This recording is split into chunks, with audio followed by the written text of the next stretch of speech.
The Red Necklace by Sally Gardner. Read by Tom Hiddleston.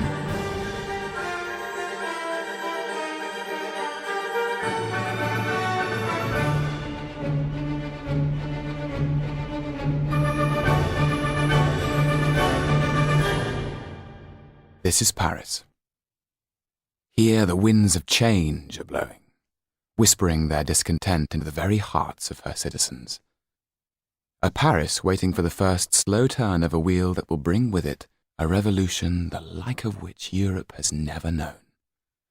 In the coming year, the people will be called upon to play their part in the tearing down of the Bastille, in the destruction of the old regime, in the stopping of the clocks. This is where the devil goes walking, looking with interest in at the window of Dr. Guillotin, who works night and day to perfect the humane killing machine, sharpening his angled blade on the innocent necks of sheep. Little does the earnest doctor know that his new design will be centre stage, a bloody altarpiece in the drama that is about to unfold. But wait, not so fast. King Louis XVI and his queen, Marie Antoinette, are still outside Paris, at Versailles. This is the winter of 1789, one of the worst in living memory. Jack Frost has dug his fingers deep into the heart of this frozen city, so that it looks almost unrecognizable under its thick blanket of snow. All still appears as it should be. All has yet to break. Here then is where our story starts, in a rundown theatre on the Rue du Temple, with a boy called Jan Margoza, who was born with a gift for knowing what people were thinking, and an uncanny ability to throw his voice. Jan had a sharp, intelligent face, olive skin, a mop of jet black hair, and eyes dark as midnight, with 2 stars shining in them. For the past few months the theatre had been home to Jan, his friend and mentor the dwarf Tetu, and Topolin the magician. Together they travelled all over France performing. Without ever appearing on stage, Tetu could move objects at will like a sorcerer, while Topolin fronted the show and did tricks of his own. Jan was 14 now, and still didn't understand how Tetu did it, even though he had helped behind the scenes since he was small. Tetu's age was anyone's guess, and as he would say, no one's business. He compensated for his size and his strange, high-pitched voice with a fierce intelligence. He could speak many languages, but would not say where he came from. It had been Tetu's idea to invest their savings in the making of the wooden hero.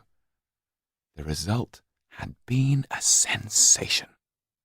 Monsieur Hollard, manager of the Théâtre du Temple, had taken them on, and for the past 4 months they had played to full houses. In these dark times, it struck Monsieur Hollard as nothing short of a miracle. The Pierrot had caught people's imaginations. Some thought that it was controlled by magic. More practical minds wondered if it was a clockwork automaton, or if there was something hidden inside. This theory was soon dismissed, as every night Topolin would invite a member of the audience on stage to look for himself. All who saw it were agreed that it was made from solid wood. Even if it had been hollow, there was no space inside for anyone to hide.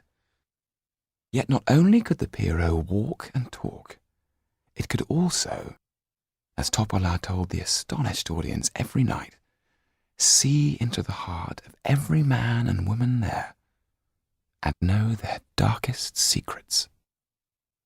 For the grand finale, Topolin would perform the trick he was best known for, the magic bullet. He would ask a member of the audience to come up on stage and fire a pistol at him. To much rolling of drums, he would catch the bullet in his hand, proclaiming that he had drunk from the cup of everlasting life. After seeing what he could do with the automaton, the audience did not doubt him. Maybe such a great magician as this could indeed trick the Grim Reaper. Every evening, after the final curtain had fallen and the applause had died away, Jan would remove the small table on which had been placed the pistol and the bullet.